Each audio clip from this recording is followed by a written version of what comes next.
Hello, and welcome to the How to Exit podcast, where we introduce you to a world of small to medium business acquisitions and mergers. We interview business owners, industry leaders, authors, mentors, and other influencers with the sole intent to share with you what it looks like to buy or sell a business. Let's get rolling.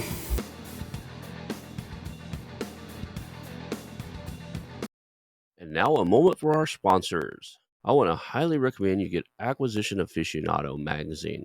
Every month, Acquisition Aficionado magazine brings you tactics for business buying and selling you won't find anywhere else. Learn firsthand from industry leaders who share their success stories, featuring in-depth interviews and stories from leading figures in the business acquisition industry. This multi-platform mobile magazine speaks to acquisition entrepreneurs wherever they are in the journey. And I want you to visit acquisitionaficionado.com today. Hello and welcome to the How to Exit podcast. Today I'm here with Sam Turner of Advantos, and I think I got that right, group. He's out of the UK, and we're going to talk about buying and selling small businesses and his unique experience. Thank you for being here today, Sam. No, pleasure, Ronald, and good to be back. Actually, I was on the show maybe a couple of years ago now. So Let's talk about your origin story. We clearly you've been into it for a couple of years, but what got you yeah, into this space, and kind of what are you up to, so that people can know who they're hearing today and really bite in and listen to us? sure, yeah. So I'm from the UK, just outside London. When I left school, I played football, which you would call soccer, but football is the correct term, not soccer. For 2 or 3 years after I left school, so full time, I didn't make it. Eventually, fell into doing my accountancy exams, and spent a 22-year career in the travel industry, which was fantastic. I got to live in different places of the world. I lived in Spain for 10 years, in Singapore for some months, and Switzerland for 4 years before deciding to return back to the UK a couple of years ago. So I had a sort of corporate career. So finance background. I was a FD of a sort of fairly large business that was private equity owned. We grew. We acquired our sort of two largest competitors. We were about €6 billion, similar in dollar terms, I guess, business. So fairly large business. I moved out of finance into the commercial function, so run commercial teams all over the world. But following the integration of these three businesses, and that's relevant because I think it comes to my strategy around partly as to not integrating businesses, which is part of our vision and ethos going forward. And this is partly why, but not the whole story. After doing that integration for 2 years, I kind of decided to have enough of the corporate world. I was on a plane every week, basically, out to Switzerland, all over the world. I had 2 young kids. I didn't like the politics in the organization, which came with those kind of large P-backed organizations, and therefore I decided to do something completely different. And I thought long and hard about it. What was I good at? What did I enjoy? I've got a good finance background, but I like working with small businesses. I like working with people, and sort of put everything together and decided I want to build a group of companies. And at that point, I didn't really know which industry I wanted to go into. So I did a couple of training courses around small business M&A. I had experience from an M&A perspective in my corporate career as the kind of CFO, driving some deals, obviously on a much larger scale, and therefore some different dynamics involved. So I did a bit of the training to kind of brush up on a few things from an SME or SMB perspective, and then sort of set about contacting businesses a bit randomly initially in terms of different sectors. And really my criteria for where I wanted to invest and build a group was large industry, because I wanted to build a large and fragmented, because I wanted to build a collection of businesses. You might say a roll up, but we're not really integrating. So it's not, I would say, a traditional roll up. Fairly low cyclical business, wasn't going to be outpaced by emerging technologies every 5 minutes, because I'm not really a kind of a tech guy. Good multiples in terms of valuation of entry, but also sort of exit multiples, access to that arbitrage of multiples, and good sort of general industry tailwinds. So it was an industry that's going to be there around. And I probably looked at about 10 or 15 different industries, and then eventually did my first deal in December 2021 in plumbing and heating business, but not for consumers. So in the B2B space, and sort of went from there. But yeah, effectively that was kind of my background, my reason for wanting to change and wanting to do something different. I'm not somebody who's ever started a business. So I don't think I have the skill sets or desire to start from scratch. That kind of 0 to 1 journey is not me, but I've grown, managed, led much larger organizations. So the bigger the organization is, the more comfortable I feel, if that makes sense. So that's why I think the whole ETA piece versus start something from scratch made far more sense in terms of leveraging what I was good at and also what I enjoy. You brought up something really good there, leveraging what you're good at. A lot of people are getting into this space coming from the corporate world. And if you I'm gonna step back a little bit. If you look at the traditional startup route and watch what private equity and startup companies typically do, it's usually a different leader it takes to come up with an idea and get investors interested. And then the leader sometimes switches right then and there once the investors are involved to actually start building or raising capital. It's a different guy who can raise the capital. And then there's levels, just kinda like the arbitrage you're talking about. The guy that takes you from 0 to $1,000,000 in revenue may or may not be the same guy that can go from 1 to 10, and who may not be Yeah. the same guy that can go 10 to 25. And some people there's a good example would be Oracle, like Larry Page and those guys. They hit a stage in their growth where they realized, "Wait a second, we're probably not the right guys," and they stepped out of the way. And Yeah. quite honestly, they're back in play now, but if you look at it, it's probably because they went off and got their butts mentored really deeply and what it Right. takes to run at that new level. Your And it's awareness that that's not you is heads and and it heads and exactly miles right. above everybody. It's having that self-awareness, Yeah. exactly as you said, because I'm not the guy to come up with the idea to kind of work at putting the basics in place all over the place and really sort of fingers in everything and kind of build something from scratch. That's not me. Mhm. That's not my that's not my sweet spot. What I am good at is, and I've probably got a slightly not unique, but a slightly different corporate background in that despite I'm financially trained, I was always more involved in the business side of things, in the strategy side of things, and then ultimately in the kind of commercial side of things, leading sales organizations, leading procurement organizations. And so I've got like a balance of the kind of corporate experience, and therefore talking to investors, talking to banks and lenders is, you know, water off a duck's back for me. I mean, it's absolutely fine. I enjoy that, and I'm good at that. I know what they're looking for. I know how to look at the numbers. I know the angles to kind of cover. But also, I really enjoy being on the ground, talking to small business owners, because that was also part of my role. A lot of my customers were small owner managed businesses that we helped as a large corporate. And I kind of played that role when I moved from the finance role into the commercial world of coming back into the boardroom and going, guys, you've got no idea. Your PowerPoints don't make any sense. When you get on the ground and you're dealing with emotional people that have no corporate background whatsoever, you need to operate differently. So I think I've got a little bit the sweet spot between those two areas that enables me to go, yeah, I'm happy to raise the capital. I'm happy to deal with that, but I'm also happy to be on the ground, talking to business owners, talking to guys on sites, understanding what's going well, what's not going well. I mean, don't get me wrong, we've got people there that are managing those businesses, and we'll get onto that in terms of how we structure it. But that's what I quite enjoy, going between those two different areas, and I think that's what I'm quite good at. And it takes something to be the guy that can build a team too. You're saying you're not the guy that creates the company, you're the guy that can build the team and run the organization. That's a totally different skill set. I'll be straight up honest, I've failed at probably more startups than I actually succeeded at. And I came from the corporate world. I came from the I say that I've been an entrepreneur since I was a kid. My dad handed over a painting and remodeling business to me when I was 16, and I ran it until I realized I wasn't saving money and getting an education, so I gave it back to him when I was 20, went and joined the military, right? Mm. And I actually talked to a guy yesterday out of getting his MBA because I was like, "Look, I got mine. I'm telling you, if you're wanting to be in the ETA space, you don't need an MBA. What you really need is some good partners that Yep. can fill in that you need a team. You need to fill in the gaps that you don't have, do some self-discovery, figure out what your skills are, and then surround yourself with people that do things better than you in the areas that you need that you just don't either don't wanna do or shouldn't be doing because you're not great at it.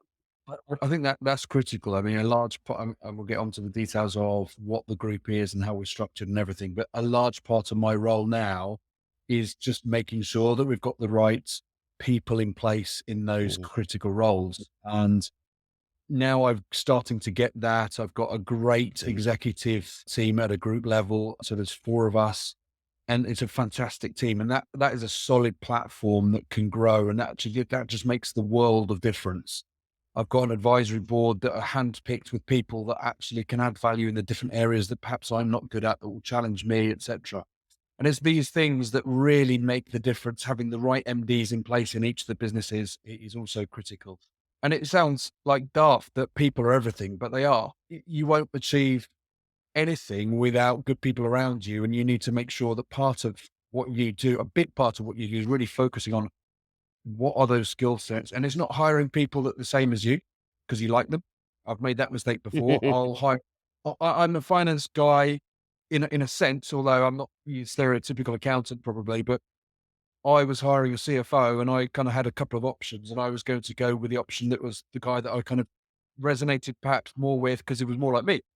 And somebody had to challenge me to say, yeah, but you don't need to be more like you. You need somebody that can complement you, what you're good at. And actually, I switched, went with the other candidate, and it's been proven to be invaluable because he's great at all the stuff that I'm not good at or I don't enjoy, and likewise. So we really balance that well. So I think being rigorous around the people that you put around you, and that can be full time, it could be advisors, it could be your lawyers or accountants, even as well if you're doing the deals.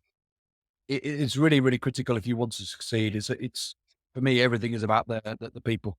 Yeah, I'm a big believer in that. I think that the reoccurring theme on this show and everything in this space, and I've been interviewing a lot of people about raising capital lately, and I was shocked that it carried through on that too. And it's rapport building, people skills, and on top of people skills, the key side in that is advanced communications, both listening. A phrase I like to refer to as active listening, really understanding what people are saying and and communicating, and then just being able to clearly articulate in a way that resonates with the other person your vision that aligns with their goals. I'm a big fan of a comment. I don't know if I read this somewhere or made it up out of my own head, but I often say that everything we have now, everything you ever want to have in the future, everything you ever had in the past, everything you don't have is in direct correlation with conversations you've either had, should have had, or avoid having, right? The difference between you and I and I don't know, let's state ourselves and not put somebody. Let's put somebody in the past, say Rockefeller, right? If you really know his history, he was brutal. Just like one of the top guys in the world, the Warren Buffett stuff, is the people who are who buys billion-dollar companies. Is the conversations we're having, who we're having them with. We might be buying companies, but the difference between who we're talking to mom and pop shops buying 1 to $20 million EBITDA type of companies max. He's out there talking to billion-dollar companies, and, but it's just a different conversation with a different crowd, but it still comes down to he builds rapport with them. They believe in his vision and his ability to get done what he says he's gonna do, so there's some integrity in his vision and, his ability to communicate that well, right? Oh, Go ahead. there's a great point, Ron. I think the vision piece is really critical, and we talked about this also off air. But I think one of the things that from my background, I guess I have a perhaps a more strategic view than an operational view in terms of how I operate. But I also have a very, very strong vision about what we're trying to create. And that is more than just, let's say, money and profits for me. And I think that was so critical to hiring the kind of people that I've just described that sit on now on the executive, because they really, really bought into that vision. They wanted to be part of that vision. And I think that's critical also when you talk to investors, when you talk to even your lenders. They want to understand that you're passionate about what you're trying to achieve, and obviously they need to kind of buy into that as well. So I think being able to communicate that and, like you say, have those conversations in a way that is compelling is super, super important. And I agree. If I could elevate the game and actually be having those conversations with different people with larger amounts, then it's the same thing, but doing it on a different scale, isn't it? But yeah, having that compelling vision is important because I think people It's really want to buy into the journey. to drive the nail to the into this coffin here, it's so powerful that it's actually dangerous. If you think about recently, I forgot the guy's name, but the guy that founded and started WeWork, right? The reason he could raise billions with a B is because he had a vision and he could articulate it. Was it a great business idea? I don't think so, personally. It was a beautiful vision. It was very utopian, but it just didn't carry merit at the scale on things that he did, and he made some mistakes along the way. But he turned around and got an exit package because people still believed in him when he left. He lost I know. billions of I dollars for them, I read I and they read still I and read now the story. he's doing it again. So if he's got a new vision, a new story, and a new startup, and people are loaning or not loaning, but, investing in his vision, his business. That is an amazing storyteller, and I hope that he succeeds someday. But there is powerful in this, and you can be a great communication skill set and a great vision that people buy in can override a bad business idea, and it's been proven time and time again. Let's Completely talk agree. about where did you land? You and I talked about this beforehand. I have your bio up, so I know what it is. For the audience sake, what is it that you guys have been acquiring or are still looking to grow and acquire more of? Yeah, so the first acquisition was in December 21. We acquired 2 businesses in 22, and we completed just a couple of months ago the 4th acquisition. So we have a group of, I would describe it as, mechanical and electrical focused businesses and businesses that provide what we would call hard facilities management services, which typically are those types of services, anything mechanical or electrical in buildings.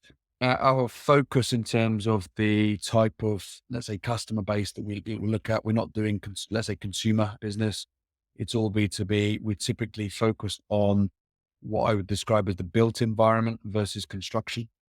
The Mhm, first business we acquired was more in construction, but we're now pivoting that away to be much more into kind of commercial customers in existing properties as opposed to construction for various reasons, but less cyclical, less risky, less challenging, higher margin, etc. I mean, maybe it's easier to kind of describe our vision, if you like, and then what that means. So our vision is to be the UK's favorite, what we call favorite platform for independent M&E, which is mechanical and electrical, stroke FM, which is facilities management companies. And our ambition is to get to 150 million pounds of revenue per annum within a 10-year period. And we're about 18 months into that journey. We do about sort of 23, 24 million pounds of revenue today with those four companies. So for me, I guess it's important to kind of describe what that means. So UK's favorite platform. Favorite platform means we're favorite to 3 core stakeholder groups, I would say. Firstly is the teams that are employed by these companies. We want to be the employer of choice in this industry. And then we've got a whole people strategy around how we will do that, because it's a massive competitive advantage you can have by being good at that. Most companies are not good at that. So we want to be the favorite from an employee or team member point of view. Secondly is the customers. So because we're building out different companies, we've got more resources on the ground to cover nationwide all the needs for you as a customer. So we can now be a one-stop shop because we might have electricians, air conditioning engineers, heating engineers, plumbers, fabric engineers, that can do all of that. So we can become your one-stop shop. So we are your favorite platform from that perspective. And the third stakeholder group is the communities that we operate in.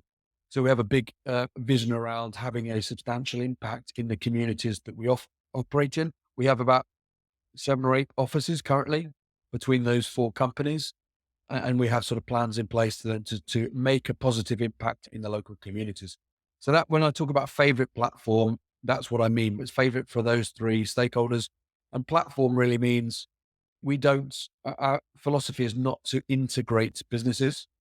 So we're creating what we would define as a platform where companies can come into that platform and get the benefits of being part of that group, but retaining some independence, retaining the brand, retaining the management, retaining the P&L ownership, but benefiting by collaborating with the other businesses in the group, by having access to services that the group provides for all companies, and by having some management expertise from my exec team that are senior people that have run businesses that can give a bit more structure, process, systems, financial knowledge, etc. So that's what we're trying to create, but in that, yeah, mechanical and electrical stroke FM, hard FM services to the built environment. A few years ago, it's been a couple years now, but a couple years ago, maybe 18 months ago or so, I was looking at something I think might have fallen within your bailiwick, not the one I was telling you about before the show, but they did fire suppression inspections. So basically, buildings have to have certain fire suppression systems, fire Yep. alarms, sprinkler systems, all that type of stuff. Those regularly, every so many years, have to be inspected to make sure they're up to code. And then his brother or brother in law, I can't remember, actually owned an installation, repair, and retrofitting company. So if code changed and certain things happened, you had to retrofit your building to meet current codes, he could do it and stuff. And I wanted both of them, but one of the things that was interesting in that particular space is not only did you have to understand all the building codes in your state, federal safety regulations and stuff for certain federal buildings, and then some counties have their own permitting and, different things. So if you make a change to it, you had to go pull a local permit and all that. So it was fairly complex engineering type of thing, but that would almost fall within the realm of what you're talking about, right? Like, it's something that every building owner that has more than 50 or 100 employees have to have, I forgot what the number is here in the United States, but they have to have the certain things to be a commercial building. So that would form part of when we talk about the hard facilities management Mhm, services. Typically, that would come under that banner. So mhm, if we have a contract with a building provider owner, or it mhm, might be through one of the larger FM companies that then outsource it, we would provide those services. We don't have the resources for the fire aspect ourselves, but we have a bunch of subcontractors that we would then get in to do that aspect. But fire is a great example where fire stopping, fire alarms, all this kind of stuff. It is on the compliance side, it's slightly higher margin, is needed to be done, it's higher profile, is not necessarily complicated work. Yes, you need the relevant accreditations, is not different per area. Here in the UK, it's just one. So that's an area that we're looking at in terms of further acquisitions, because we do some of it, we subcontract some that at the moment. So if we had our own resource, there's the margin benefit because we could do that in house, and mhm. there's a sort of like a cross-selling opportunity. So that's kind of what we're looking at. All of those services, can we do more of them ourselves as opposed to maybe subcontracting some of these out? The other one that comes to my mind, and maybe it's just totally off the wall there, but would be janitorial for these commercial buildings, because who sees everything that's broken but the janitor, right? So if you own the janitorial and they reported to you as, hey, might want to talk to these guys. I see the power boxes are missing their covers or whatever it happens to be. I own a small pest control company in Oklahoma, and I've always considered buying cleaning companies because who finds more bugs than the cleaning lady? So cleaning, and commercial cleaning is a big area that would be classed under the soft FM services. So Hmm. we don't provide those typically, but again, your kind of classic M&A question is, well, do you continue to buy the same services in different geographies, Hmm. or do you buy different services in the same geographies? Where's the biggest opportunity? So do you move into soft services? Cleaning would be the obvious one that almost kind of spans between soft and hard services. So yes, we don't currently do it, but it's a great example of, is there an opportunity to add more and again get more cross selling opportunities? Going back to what you are doing, well, I'm just gonna blurt it out. Are the profit margins really good on that? Because the fire suppression, the reason I was interested in it, when he first told me what they were doing, I was like, "Yeah, I'm not interested." And he's like, "But, you wanna talk to the owner. This thing makes a lot of money." I was like, "How does it make a lot of money?" You're walking through and going, "Yeah, your sprinklers are up to code," or, "No, they're bad." Because he says it makes a lot of money because there's not a lot of people who are licensed and certified to do it, and it has to be done. So it's a high profit margin, like, so they can name their price.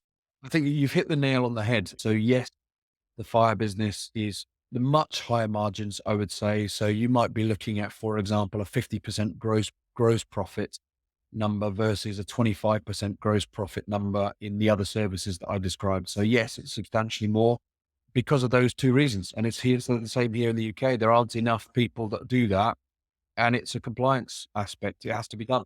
So somebody can't put it off.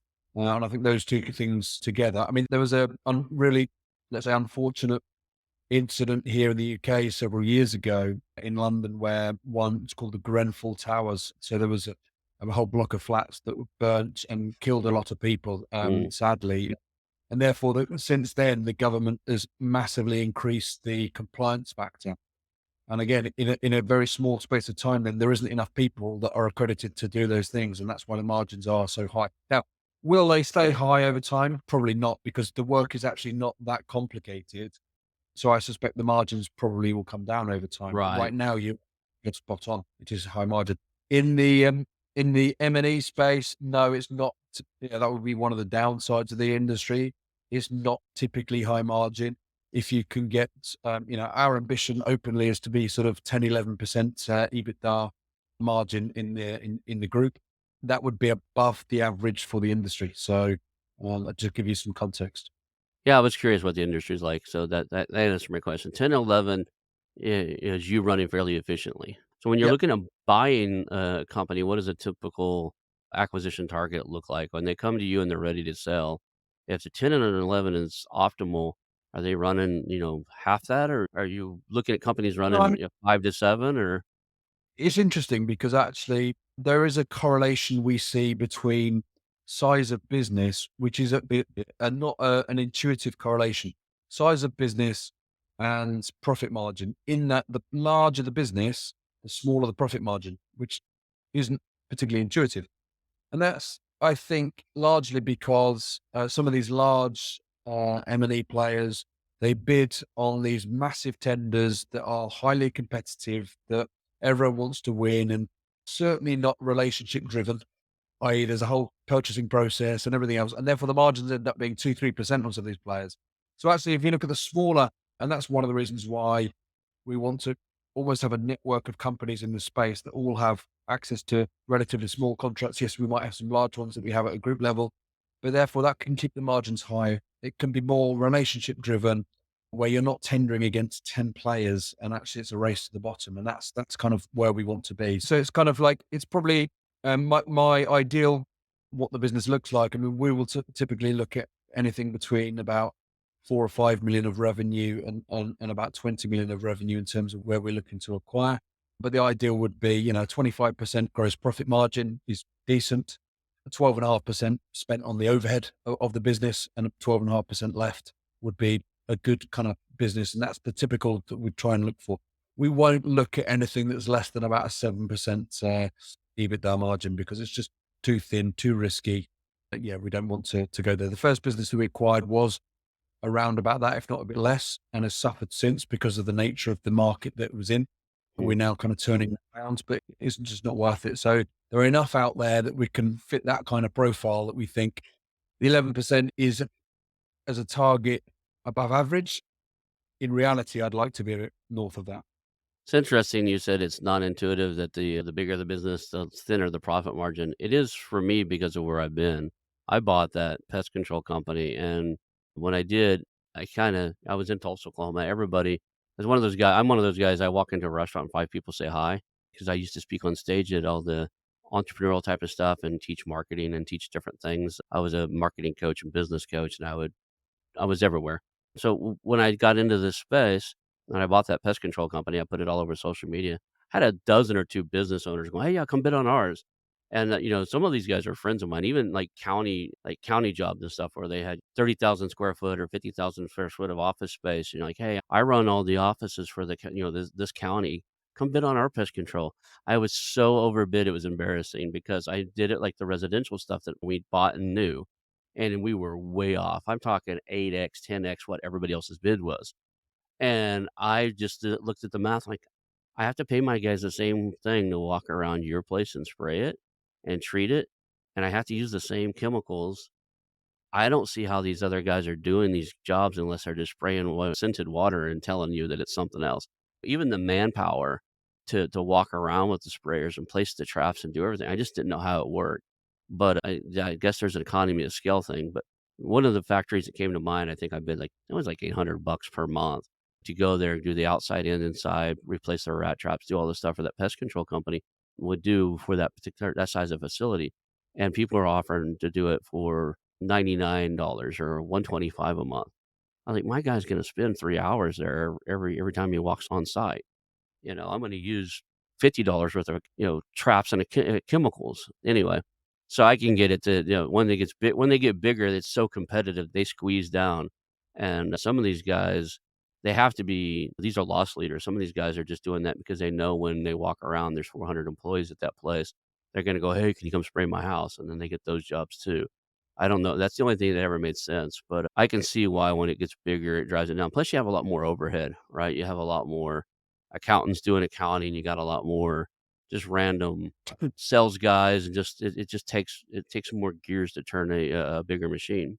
There are more places to hide in that kind of corporate machine, I guess, more fat. But but yeah, like you say, intuitive for you because probably not intuitive for most people Mhm. because you would assume that there's a kind of scale, right? So yeah, that's the kind of nature of the model that we're sort of looking at and what we're trying to achieve over that kind of 8-year period or so. It wasn't intuitive in the beginning. I've been on 3 of them before I realized, "Wait a second, it's not them, it's me." We're not gonna be able to do these things, not at our particular scale, and I don't want to, right? It's one of those, we wanna provide the best service and honest service, and we wanna know that when we do something, it gets done right, and for those prices, we wouldn't have been able to do it. So, there's a thin space there. So, what does it look like for you guys on the let's go to the one topic I really wanna make sure we cover well while we're here. The integration or not, that is almost religious. You got a group of people say you have to integrate or you don't have a, synergistic company and you're wasting money, and you have other people go, "Yeah, that doesn't work as well as you think it does." So, tell me your thoughts on integration and why you do it the way you do it. Yes. So our ethos is, like I say, is one of collaboration, not integration. I think integrating businesses is tough. It's always easier on paper. The synergies are there nicely on the PowerPoints, much more complicated to deliver. In a large organization, there's less risk because you're not dependent on one customer, one person, etc. In a small organization, you've got all that risk that you piss one person off and half the business is gone. So I think it's fraught with danger, fraught with risk in a small business context. Also, what we have is slightly different businesses offering slightly different value propositions, different trades.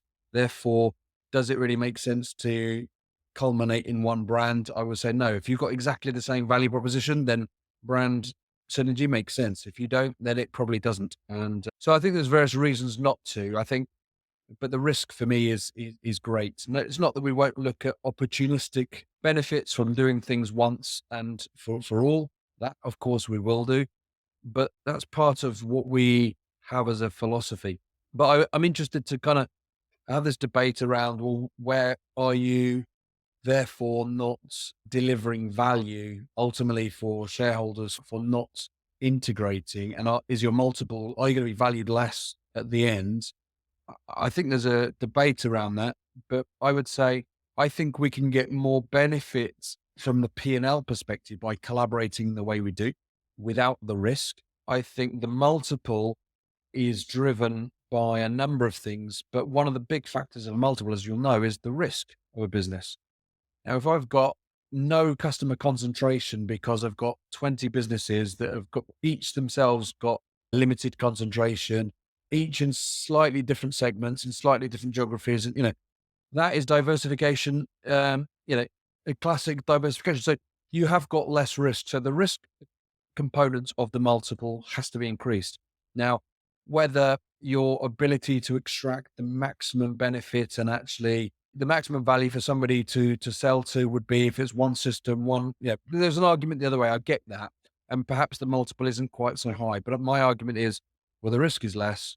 And actually, I think the nature of what we're doing against our vision to create a great environment for our people means that do I really want to go through, redundancies everywhere and all this kind of no, not really. And I don't think we need to extract the best of both worlds. And I think you become slower as a bigger organization. You take your eye off the ball for a good period of time whilst you're integrating because you're internally focused, not externally focused. So I think there's many arguments for not, but I guess the argument that maybe I lose on is, well, you end up with a lower valuation for the business. Well, if that's the case, I'll take that. I'm not in it for the short term. I'm in it for the long term. I don't have a particular exit plan at this stage. My vision is to create value for those stakeholder groups. And along the way, we'll create value for ourselves as shareholders as well. But that is kind of as a result of doing those things well. Interesting. Now, is this I know it's not for overall integration under single branding and stuff like that. Do you combine any of this stuff? Like, do you have a common payroll system or common, I don't know, CRM tool or, different things like that? Or do you end up getting so you buy 20 companies, you end up getting 20 different tax and accounting systems you have to kinda correlate and pull together or It's a great question. I'm laughing because our next advisory board, which is in 2 weeks, is Mhm, around technology strategy. So we'll have the debate there. So at the moment, yes, we'll acquire these businesses and they've all got different systems. Now, it is our view that it makes sense to move towards a common tech stack over time because everyone can benefit from that. So that is probably the biggest piece that sits in the middle. I would say a lot of everything else we probably wouldn't touch, back office finance and stuff like that. Honestly, I just don't see the benefit worth the hassle. But the technology one is one that I think if we could move to a common platform, we certainly will do with non-core systems. So the finance system, which is not critical for your USP in the marketplace, let's say, we will move to a common platform. And that's already decided.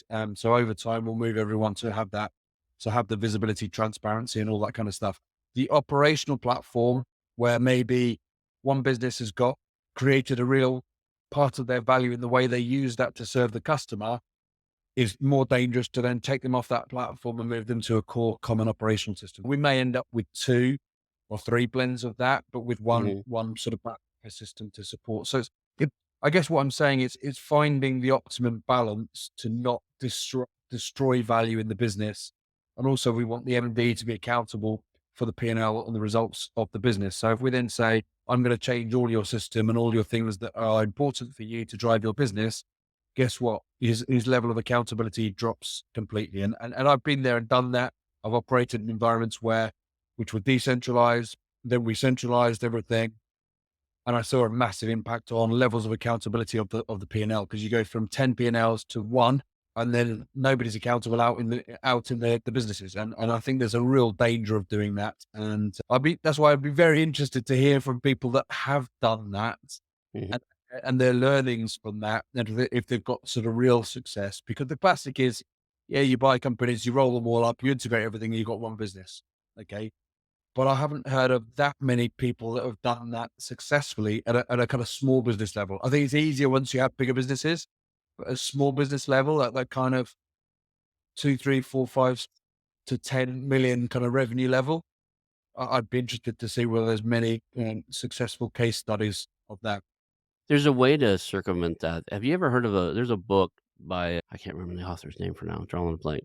The book's called The Great Game of Business. Now, the guys that did this wrote The Great Game of Business. It's a fairly famous book here in the United States. They've bought themselves. I've interviewed their chief trainer here on the show. They've bought over Mhm. 60 companies, and they're in an industry that's extremely tight profit margins, meaning that I'm talking like 6% or less, I think. They do refurbished auto and tractor equipment and stuff like that. So they'll take a turbo off of a diesel, rebuild it, and sell it. Right? They rebuild used car parts and stuff, and a lot of their purchasing is in around that tractor and that type of stuff.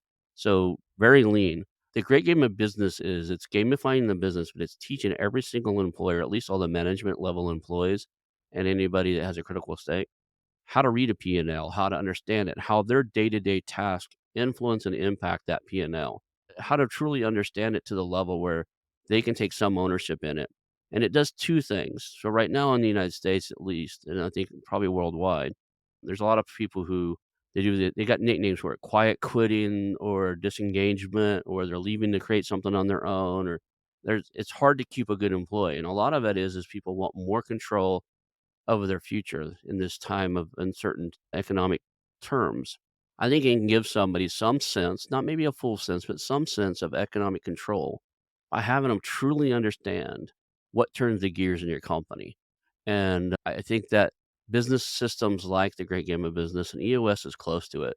They don't teach the deep financials, but it's having great systems around and people truly understanding how their day-to-day task input into an influence the overall economic risk factors of them keeping their job, the company doing well, them knowing how they contribute to the company, and everybody being able to see it, and them being able to articulate to others what they do and how it impacts the business is brilliant. I think that gamification that they do, it pairs really well with, and they preach ESOPs, and employee stock ownership programs, but you don't have to do one to do that. That's just a very common because, I think that handing a company over to just general employees without doing something like the great game of business is a bad idea.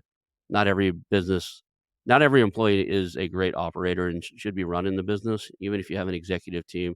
But I think with paired with something like that, to where all the employees are now stock shareholders and they understand what they do and how it contributes, is an amazing step forward. I don't know if you've ever heard of that particular model, I but haven't heard of the great game I of think it's business, but Steve Baker. I've written it down. I'm going to look it up because it's super, super relevant. Two things. What we do is try and bring a standard framework of best practice, which is loosely based off the EOS kind of framework, right? So that kind of making sure we've got clear vision, processes documented, systems, data, scorecard, etc. People. So we try and do that. But one of the challenges is in the model that we have is how do you make sure in a decentralized way that you want to ensure that everyone is collaborating together at a group level? How do you make that happen when they don't have a stake in the group, for example? So what's in it for them by collaborating with other companies? And this kind of concept of having at least management, but in an ideal world, everyone in the organization having the ability to somehow buy shares in your company is something that really fascinates me as a great tool of alignment and kind of loyalty, driving retention down and all these or retention up of employees and talent. So that's fascinating. So I'll take a look at that because this is one of the biggest challenges that we've got at the moment is, yeah, we want a group that 10% of its profits come from how we collaborate together. And that's very, very strong. So I don't want a group of independent companies that don't collaborate that happen to be successful. No, that's not the vision. The vision is collaboration, how we work together and get more out of what we've got together. But you have to have people somehow incentivized to drive that collaboration as well. We can facilitate it from a group level, but you want the MDs, you want the management teams, and ultimately you want the teams underneath to all be feeling like we're part of the same family, we're part of the same vision. And ultimately, I can see you're right. I can see that doing what I do contributes to that, and I somehow get the benefit. So how do you link all that together is a massive question for me at the moment to get right. Check that one out, though. I hate to make this sound like a they're not a sponsor, by the way, and if they ever want to sponsor me, I probably say it, like, once a month on the show out of, every 4 or 5 shows, their book comes up because I'm a real fan of the model. The website is greatgame.com, so that's a simple website that they actually Great do training. game. It's really greatgame.com, and I said that Brilliant. the author was Stephen Baker, that's the co-author. It's Jack Stack is the actual author of the book. I looked it up. So when you see me stare straight up here, I have a monitor up there. I have 4 monitors. So check it out, man, because I think that that's what we're gonna do in any company I get involved with. We're gonna have the employees truly know it's been a missing in everything I've done before. The numbers, the stuff, and it's you go in front of somebody and go, "These are the numbers," and they just don't get it. They don't understand it. This gives them the ability to understand what that means and how it impacts things, and that it's training around that. I think it's critical, and especially in today's social and economic environment where people are quitting and disengaged and don't feel like they contribute and don't think things are fair. A lot of people see a company, well, we did 4 billion this year, and they realize they did 4 billion on a 4% profit margin, or even they did 4 billion in years, and some they're still bleeding money, and they lost money at that, like they're not profitable. Uber Eats and some of these Uber driving, they're just bleeding money. But if you're an employee, they're like, I can't believe they only pay me so much for driving because they make this amount. That eliminates a Yeah. lot of that. Understanding those numbers and Yeah. understanding and don't think that you have to disclose everything. The cool thing with that great game of business thing is you disclose what's necessary and will benefit them to do their job. So you won't give everybody salary to everybody because that might cause issues, right? But you can say the salary pool is we pay X number of dollars in salary. So there's discretion in what you disclose, but you disclose enough that they can see what it costs to do things. I'm a massive fan of doing that, but most companies don't do that even to their management. So these Mhm. companies that you look at, the owner, anyone underneath won't have a clue what the numbers are. And for me, it's like, well, how do you incentivize them, first of all, to be part of, how do you make them accountable for anything? How do you make them part of the solution for things? And really, so I think even at a management level, that's critical. If you get that kind of down at communication to people that really across the board really understand their contribution, how little changes can make a big difference, how they can benefit from some of those ultimately as well. That's brilliant. So that's exactly the conundrum in my head around how do we do that better, because it doesn't happen well enough today, and you've hit on a massive point. So that's a definite follow up for me for following me. So thank you for that. Oh, yeah. So, I'm glad to be of help. This is an interesting business in that you have. I love that it's B2B.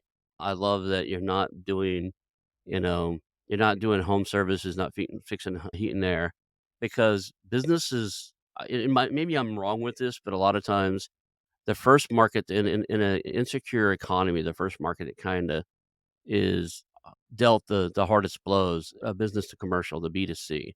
So, if I'm struggling financial, having a hard time doing business, I used to be in the real estate space for a long time. I know if somebody's having a hard time, they're less likely to have their air conditioner repaired because I bought a bunch of houses that had broken air conditioning. Like, "How long is your air conditioning?" We're in Oklahoma.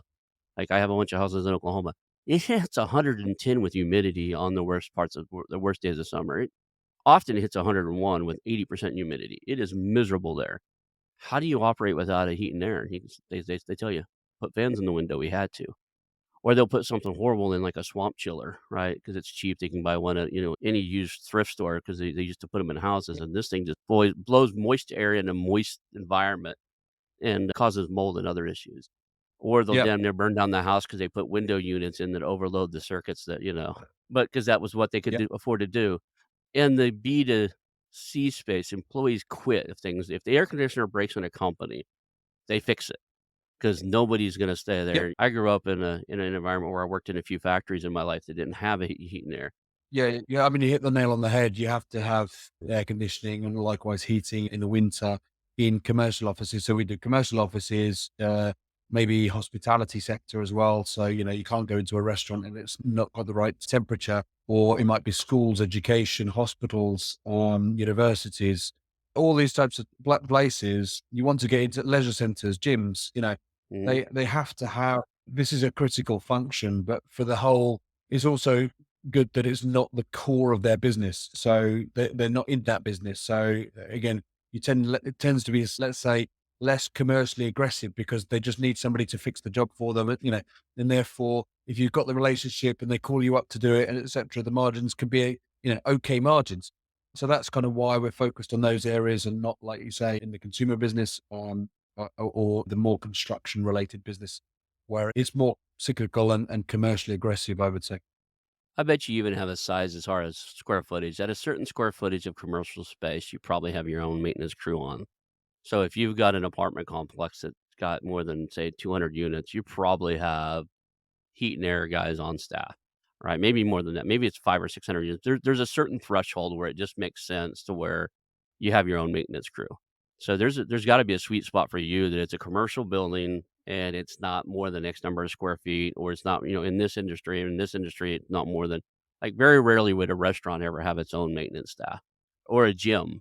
But, Yeah. a commercial structure with 300,000 square foot under and 2,000 employees work there, they may have that because they may have 6 other facilities, and they may have guys that go from facility to facility, so Typically, though, even large outfits, they won't have everything themselves. They will have the kind of first port of call, and then they maybe don't have the expertise to do the large replacement job that's required, etc.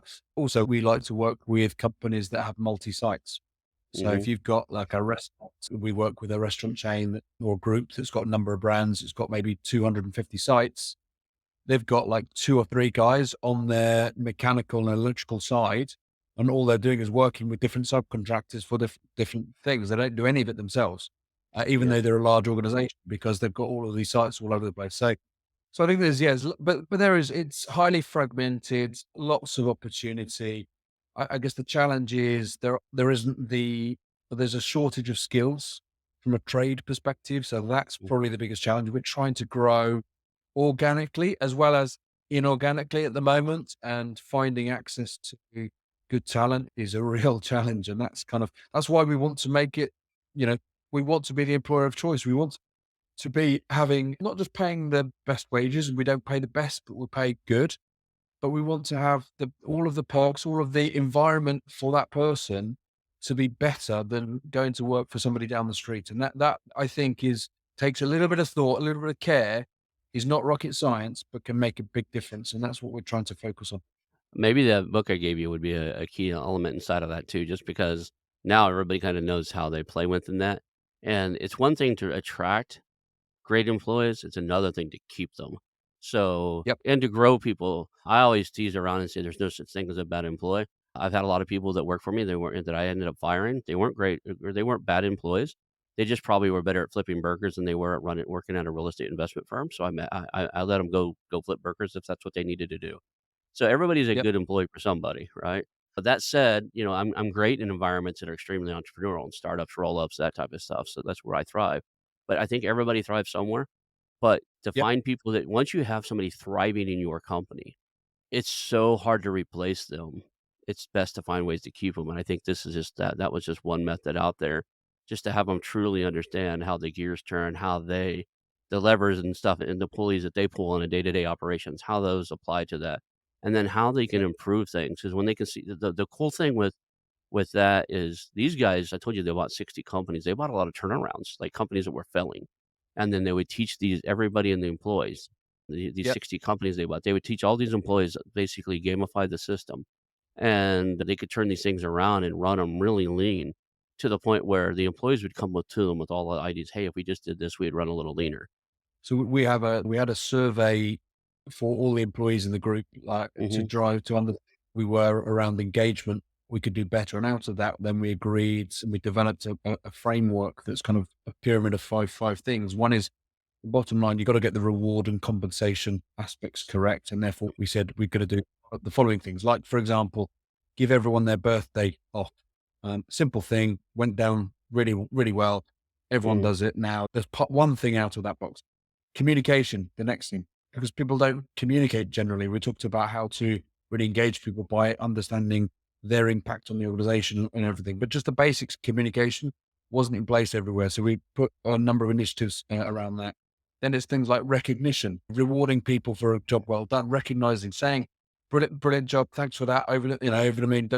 I had a new engineer start today. I sent him a message. I don't know him from Adam, but I knew he was starting today. I sent him a text message and he was delighted. "Oh, I got a text message from the group CEO." And it's like, "It took me 10 seconds." Hmm. And the guy's started, "Well, what a great first impression." So recognition, and then we've got teamwork. So how we build teams and how we do things together and that sort of thing, how we serve the communities together. And then at the very top, growth. So access to new skills. We're putting a growth fund together for every individual so that they know that if they want to develop their skills over the next couple of years, they've got a pot of money to do X course. It has to be relevant for the business, but that's Hmm. there set aside. So it's just having that, and none of that is rocket science. And we're only kind of starting that journey. But I think doing all those things well puts you light and day above the competition typically. And that's about then retaining good people, but it's also being able to attract good people as well. It's interesting that some of those skills that you have overlapped, right? The one that comes to my mind is the heat and air guys. So for every heat and air guy, he has to understand basic electricity because he's wiring the units in, and he has to understand basic public plumbing because he's soldering copper to do the I don't know what chemical they use now. It used to be Freon or whatever, but whatever the chemical that runs through there, soldering that type of stuff. So they understand basic plumbing and stuff. So them being able to cross train and get certifications in some of those other areas and be able to fill multiple roles for you guys would be brilliant Yeah. because they got the skills anyway, and they're doing the day-to-day task, and they're licensed under their license to do certain things, but it wouldn't be hard for them, and it'd be a logical progression for them to, end It's up great. being multi-skilled. So, we talked for a little while here. What are some of the things you're looking to do? If somebody's, out there, in the UK in your general area and they've got a company, what's your target acquisition? Are you still looking for new acquisitions? Yeah, so we'll look at anywhere between sort of 1 to 3 acquisitions per year for the next sort of Mhm. 6 years. Anywhere between sort of 4 and 5 million revenue and 20 million got to be profitable between 7% and above from an EBITDA perspective.